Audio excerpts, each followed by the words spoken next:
Percentage.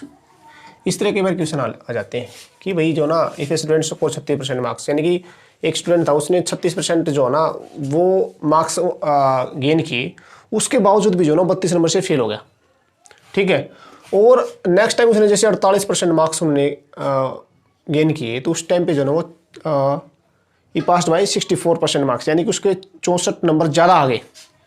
तो passing marks क्या थे ये आपने बताना है। ठीक है। अब मैं आपसे पूछता हूँ, यानी कि मैं कहता हूँ कि भाई जैसे 36% मार्क्स उसके पास आए, तो फेल कितने से हो गया? 32 से। यानी कि इसको अगर 32 नंबर और मिल जाते तो ये पास हो जाता। नेक्स्ट टाइम उसने क्या किया कि 48% मार्क्स उसने ऑब्टेन कर लिए। ठीक है। उसके बावजूद जो ना, हाँ, उसके बाद क्या हुआ कि उसने 64 नंबर उसके ज़्यादा आ गए, यानी कि इतने परसेंट जब उसने लिए तो उसके 64 नंबर ज़्यादा आ गए, यानी कि पासिंग मार्क्स थे कितने? अगर इसमें से हम 64 घटा दें तो इसका मतलब है कि उसको जो ना इतने नंबर मिलने चाहिए थे तभी वो पास हो जाता। तो इसने यहाँ पे ज़्यादा नंबर ले ली ना, 64। तो अभी आपने क्या करना है, इसका माइनस ले लो, इसको इस साइड लेके जाएंगे तो कितना आ जाएगा? 4 और 8 12%। और इसको इस साइड लेके आएंगे तो कितना हो जाएगा? 64 जोड़ दो इसके अंदर, 6 और 9। ठीक है। और 12% हो गया ना, तो 12 6 72 बचते, 12 8 96, 12 8 96। ठीक है ना, यानी कि 12 8 96 ना, 12 8 96। इसका मतलब क्या है, 1% बच गया, यानी 1% की वैल्यू कितनी होगी? 8। ठीक है। 1% की वैल्यू कितनी होगी? 8। मैं आपसे पूछना चाहता हूँ कि 36% की वैल्यू कितनी होगी? तो इसको गुणा कर दो 36 से, यानी कि 36 गुणा 8, 8 से 48, 4, 8 से 24, 24 से 4 28। ठीक है। और प्लस में 32 कर दो आप इसमें, तो ये हो जाएंगे इसके पासिंग मार्क्स, यानी कि 8 2 10, ऐसा लगा 1, 8 3 11 2, 11 1 12, ऐसा 1 3, यानी कि 320 मार्क्स जो थे ना, इतने नंबर होने चाहिए इसके पास, तभी जो है ना ये पास हो जाता। ठीक है। तो भी करना क्या है हमें, then he passed by 61, fine passing marks, fine passing percentage. ठीक है। मैं आपसे पूछना चाहता हूँ कि जो टोटल मार्क्स है ना वो कितने हुए भाई? 1% ना 8 के बराबर है। मैं आपको पूछता हूँ कि 100% किसके बराबर होगा? 800 के बराबर होगा ना, या नहीं होगा? यानी कि टोटल मार्क्स तो ये 800, 800 में से जो ना उसको 320 नंबर लेने थे भाई, तभी पास होता वो। तो कितना परसेंटेज होगा 320 800 का? गुणा में 100, 8 8 हो गया ना, 800 का 32 0, यानी कि 40% जो ना ये क्या है? पासिंग परसेंटेज है। इतने इतने परसेंटेज अगर वो गेन करेगा तो वो पास हो जाएगा। समझ रहे बात को? आया कुछ समझ में? तो स्क्रीनशॉट ले लो और इसको मैं रफ कर देता हूँ। ये बड़े कमाल के क्वेश्चन है भाई, ये एसएससी जो ना पूछती है, उसके पास कोई अल्टरनेट है ही नहीं। ये कहता है भाई कोई जो ना स्टूडेंट जो ना 40% मार्क्स अगर गेन करता है, ठीक है, तो क्या होता है कि वो 50 नंबर से फेल हो जाता है, यानी 50 मार्क्स से क्या हो जाता है? फेल हो जाता है। ठीक है। और नेक्स्ट टाइम वो अगर 50% जैसे मार्क्स करता ना, गेन करता है, तो वही 40 नंबर से पास हो जाता है। इसका मतलब क्या है कि उसने ना 40 नंबर ज़्यादा ले लिए। ठीक है। अब ये कहता है कि मेरे को ना पासिंग मार्क्स बताओ भाई, पासिंग मार्क्स। ये आपने आपसे पूछ लिया उसने, तो इसमें क्या करोगे वही पहले वाला मेथड, इसमें आपने ना लगाना है क्या कि 40% मार्क्स मैंने कह दिया, कितने से फेल हो गया? 50 से, यानी अगर 50 नंबर और जिसके पास होते तो ये क्या हो जाता? पास हो जाता। नेक्स्ट टाइम उसने 50% मार्क्स तो ले लिए, जैसे लिए तो उसके पास ना 40 नंबर ज़्यादा हो गए, यानी जो पासिंग मार्क्स थे ये क्या है? ये पासिंग मार्क्स तो है, यानी 40% उसने लिए तो फेल हो गया कितने से? 50 नंबर से।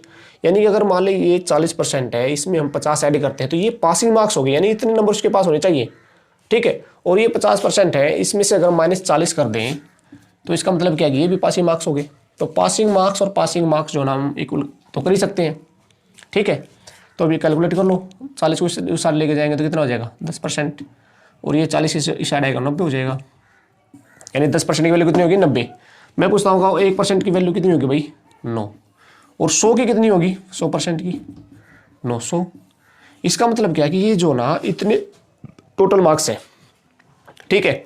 अब जो ना मैं आपसे पूछता हूँ कि उस स्टूडेंट ने ना कितने मार्क्स जो ना वो गेन किए, यानी कि मैं 1% इक्वल टू 9 है, तो मैं आपसे पूछता हूँ 40% किसके बराबर हो गया भाई 9 चौका 36, और 50 नंबर और चाहिए थे उसको, कितना हो गया 410।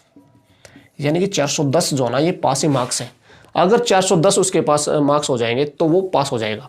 अब मैं आपसे पूछता हूँ कि जो 410 है ना वो कितना परसेंटेज है, यानी जो पासिंग मार्क्स है वो कितना परसेंटेज है किस चीज़ का 900 का, यानी कि टोटल मार्क्स का, ठीक है।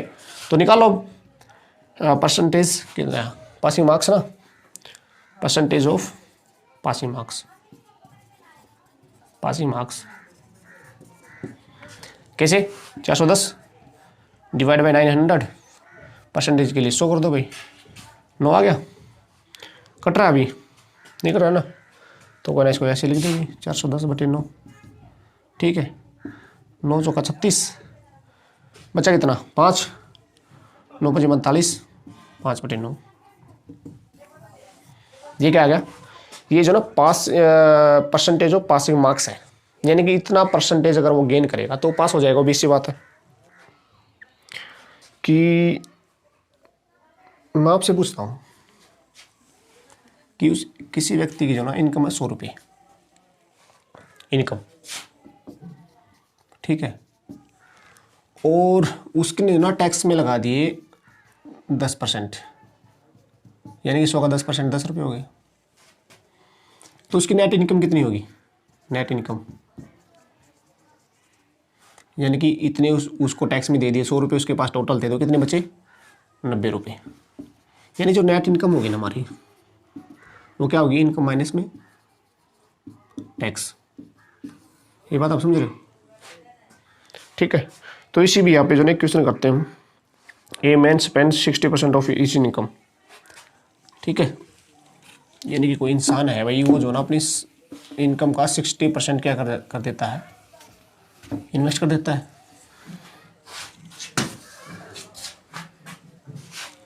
यानी कि 60% जो है ना वो अपनी इनकम में क्या कर देता है स्पेंड कर देता है। If his income is increase by 15%, income कहता भाई अगर उसकी इनकम जो ना 15% बढ़ा दें, ठीक है 15% बढ़ा दें तो क्या होगा एक्सपेंडिचर इंक्रीज बाय 15%, यानी एक्सपेंडिचर जो है ना वो भी क्या हो जाएगी 15% ज़्यादा हो जाएगी। Find the change in his saving, saving में चेंज बताओ भाई, ठीक है। सेविंग मैं आपसे पूछता हूँ इनकम कितनी है 100 रुपये है, ठीक है, सेविंग उसने कर ली 10 रुपये, ठीक है, तो एक्सपेंडिचर ने कितनी की 90 रुपये, वही बात है, ठीक है। तो मेरे को एक चीज़ बताओ 60% ऑफ द इनकम, यानी कि 60% कितना होगा 3/5, यानी कि अगर मान ली 5 क्या है इनकम है, ये इसने क्या किया एक्सपेंडिचर, यानी कि 3 इसने एक्सपेंडिचर यानी खर्चे में जो ना लगा दिया इसने 3 रुपये, तो सेविंग कितना बचा 2 रुपये, ठीक है। हम इसको 500 भी कह सकते हैं, इसको 300 कह सकते हैं, इसको 200 कह सकते हैं, क्योंकि 100 से मल्टीप्लाई कर दिया हमने, कोई दिक्कत नहीं, ठीक है। तो अभी जो ना कहना क्या चाह रहा है कि भाई अगर इसकी इनकम को हम ना 15% बढ़ा दें, यानी इसका 15% कितना होगा 15 5 75, 575 हो गया ना, कैसे भाई 500 है, इसका 15% हमने निकालना है, तो 5 पे और 15 5 75, यानी 575 हो गया, ठीक है। अगर हमारी इनकम जो है ना 575 हो गया, यानी 15% ज़्यादा हो जाती है, और एक्सपेंडिचर भी इसने 15% ज़्यादा बता दी, यानी कि एक्सपेंडिचर थी कितनी इसकी, तो इसका अगर 15% निकालेंगे तो कितना हो जाएगा 45, यानी कि 345 हो जाती है। तो अभी इस केस में सेविंग कितनी हुई इसकी, सेविंग आप बता दोगे, बता दो फिर 230 रुपये, यानी इसमें से माइनस करेंगे ना 230 रुपये, ठीक है। अब ये कहना क्या चाह रहा है कि what is the percentage change in the saving, यानी कि सेविंग में कितना परसेंटेज चेंज हुआ है, एक्चुअल में कितना हुआ 30 हुआ है, 30 हुआ कितने पे 200 पे, और गुणा में 100 पे परसेंटेज के लिए 2 और 2 15, तो जो ना 15% इंक्रीज इन दी सेविंग। ठीक है, तो कई बार इस तरह क्वेश्चन पूछ लेता है, इसमें कुछ भी दे देगा आपको भाई, 60% की जगह 40% दे देगा। मैं कहता हूँ आपको जी भाई जो ना इस मैन स्पेंड, मैन स्पेंड्स कितनी 5700 ₹5700 खर्च कर देता है, कितने में से 8,550 में से, इतने में से जो ना इतने खर्च कर देता है ये। ठीक है, income and expenditure are increase by 19% और 13%। इनकम जो है ना वो इनकम बढ़ जाती है इसकी कितनी 19% और एक्सपेंडिचर बढ़ जाती है 13%। तो percentage change in the saving ये अपने बताना है, यानी सेविंग में कितना परसेंटेज चेंज होगा। तो मैं आपसे पूछता हूँ कि मेरे को फिर एक चीज़ बताओ, इनकम कितनी है भाई 8550, इनकम क्या है ये क्या है एक्सपेंडिचर कितनी है 5700। तो मेरे को एक चीज़ बताओ आप कि सेविंग कितनी हुई, सेविंग कितनी होगी भाई 6 2 और 2850 हो गया ना। ठीक है, कैसे 50 15 में 7 गए 8 और ये 2। ठीक है, तो 2850 क्या होगी सेविंग होगी। क्या मैं ऐसा कर सकता हूँ कि इससे 0 से 0 काट दें, ये काट दिया, 5 चीज़ को काट सकते हैं, 5 1 5 3 5 7 35 5 1 5 5 1 5 5 1 5 2 5 का 20 5 5 25 3 5 7 35। ठीक है, कर सकते हैं ऐसा ना, और ऐसा भी कर सकते हैं, हम इसको काट सकते हैं 1 है 2 है 3 है, ऐसा भी कर सकते हैं है ना, 57 से कट जाएगा ये। और इसको 00 लगा दी तो कोई दिक्कत नहीं, 100 से हमने गुणा करते हैं सभी को, इसमें कोई दिक्कत नहीं। अब ये कहता है इनकम में जो है ना 19% का इंक्रीज हो गया, 19% का मतलब क्या है 2957, यानी 357 हो गया 19 यानी 57 नंबर का इसके अंदर इंक्रीज हो गया परसेंटेज। एक्सपेंडिचर कितनी इंक्रीज हो रही है 13%, 13 दूनी 26 226, इसका 13% निकालेंगे 13 दूनी 26 आ जाएगा, तो कितनी होगी एक्सपेंडिचर 226। और सेविंग कितनी हुई भाई इसमें तो माइनस कर लो 226 1 3 1 131। अब ये कह रहा है कि कितना परसेंटेज चेंज है 31 रुपये है ना, कितने पे 100 पे और गुणा में 100, तो 31% हो गया ना, यानी इतना percentage change in the saving. ठीक है, तो इस तरह से आपने क्वेश्चन निकालने। चलो एक और क्वेश्चन निकालता हूँ मैं आपको, एक टाइप के और क्वेश्चन समझाता हूँ आपको मैं, जो कई बार आ जाते हैं वोटिंग पे। ठीक है, तो मैं आपसे पूछता हूँ कि जो वोटिंग लिस्ट होती है ना, वोटिंग लिस्ट होगी, ठीक है, ये मान ले 100 है, और मैं आपसे पूछता हूँ कि वोटिंग बताओ भाई वोटिंग कितनी होगी। वोटिंग जैसे कहता है मान ले 80% ही जो ना वोटिंग हुई, तो इसका मतलब क्या है कि 100 में से 80 लोगों ने वोट डाली। अब वो कहता है कि भाई कुछ इसमें इनवैलिड होगी, जैसे मान लो इसका बोल देंगे इसका जो ना 8% इनवैलिड हो गया, यानी 8%, इसका 8% निकालेंगे ना। ठीक है, तो 8% इसका निकाल लेंगे 8 और 64 यानी कि 6.4। ठीक है, ये तो इसमें आ गया पॉइंट में, तो इसको हम 10 ले लेंगे, 10 ले लेंगे इसको, तो 0,000 यानी कि 8 वोट इनवैलिड होगी, बची कितनी 72। तो ये एक्चुअल में क्या है, ये वैलिड वोट है।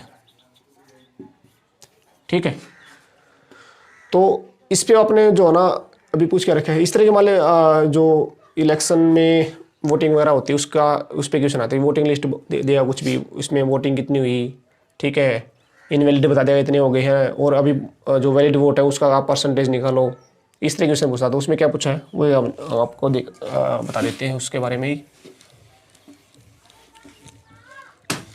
क्या कह रहा है, 20% जो है ना इनवैलिड होगी। ठीक है, 100 थी टोटल, 20% इनवैलिड, इसका मतलब 80 बच गई, तो ये वैलिड है।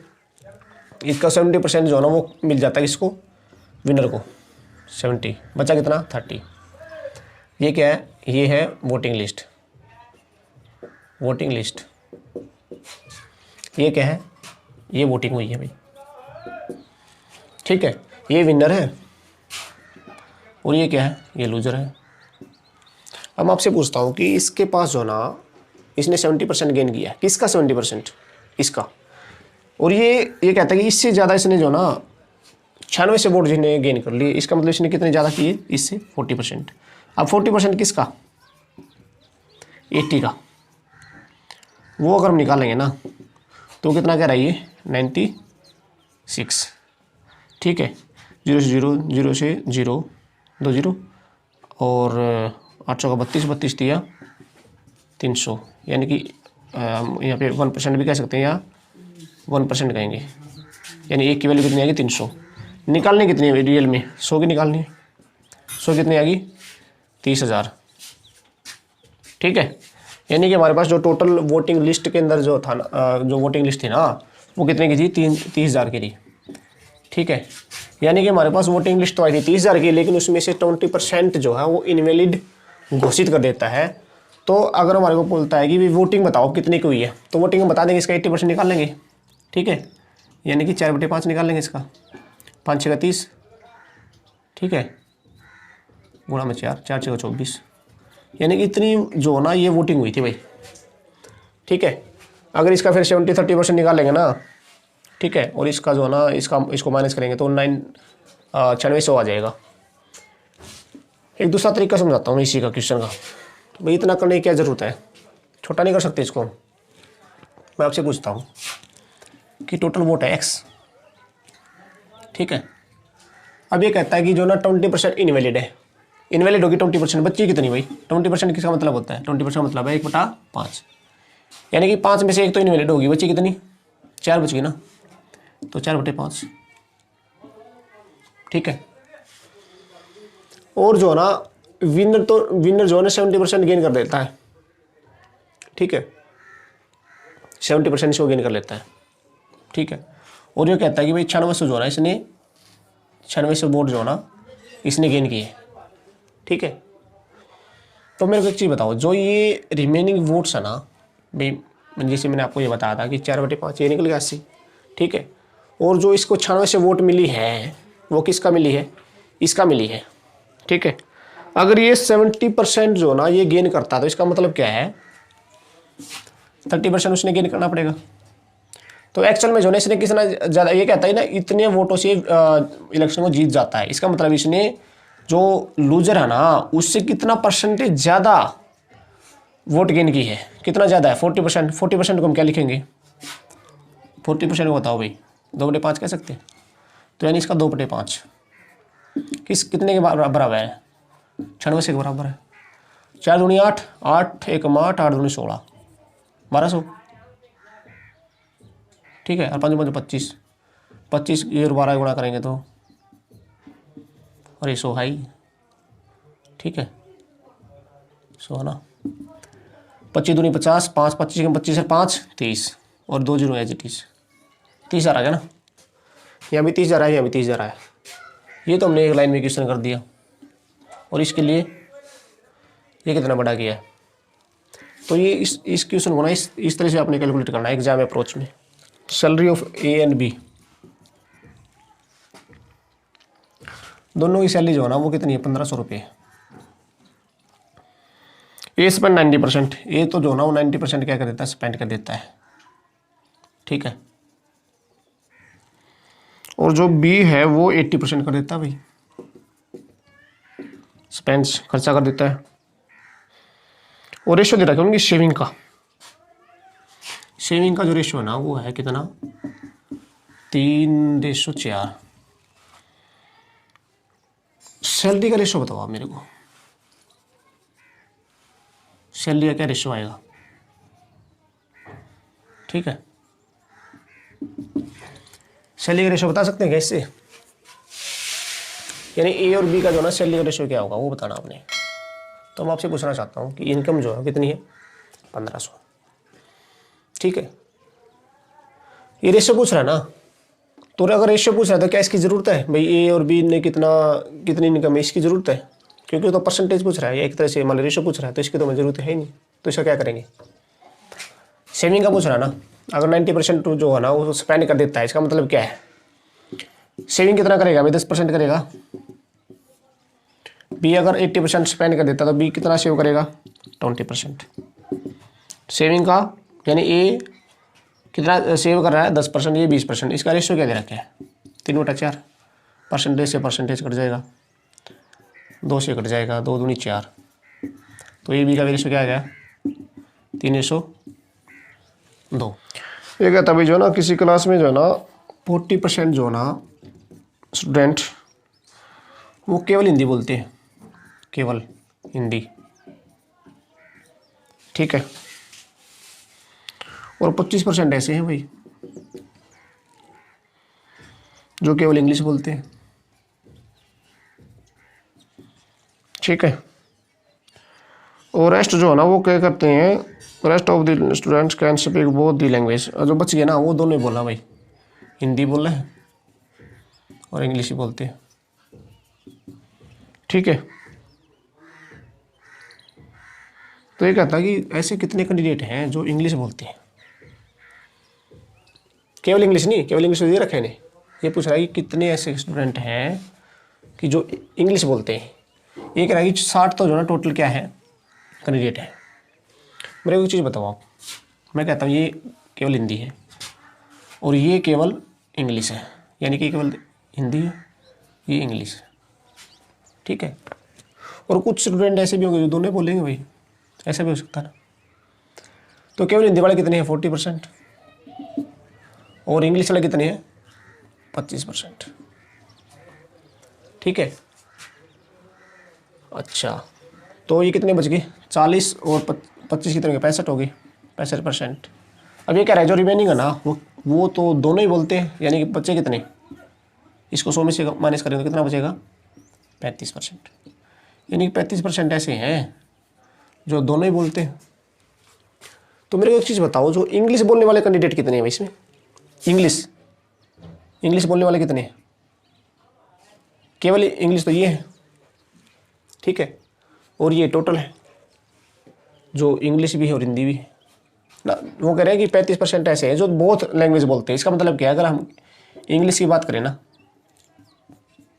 25 से 35 60% बच्चे ऐसे जो इंग्लिश बोलते हैं, और हिंदी में कितना आएगा 30 और 40 और 35 75% ऐसे जो हिंदी बोलते हैं। ये इंग्लिश बोलते हैं, ये हिंदी बोलते हैं, यानी जो इंग्लिश बोलते हैं ना वो निकालना हमने।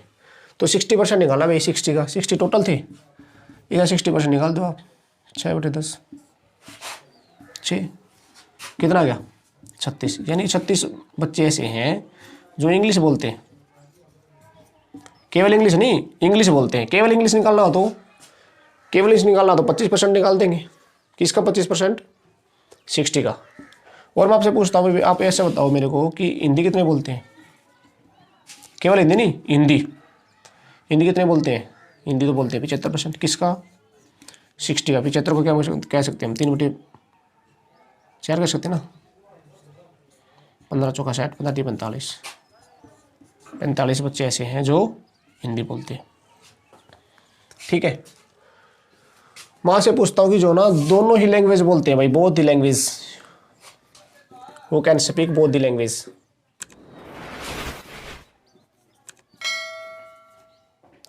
वो कितने हैं 35% है।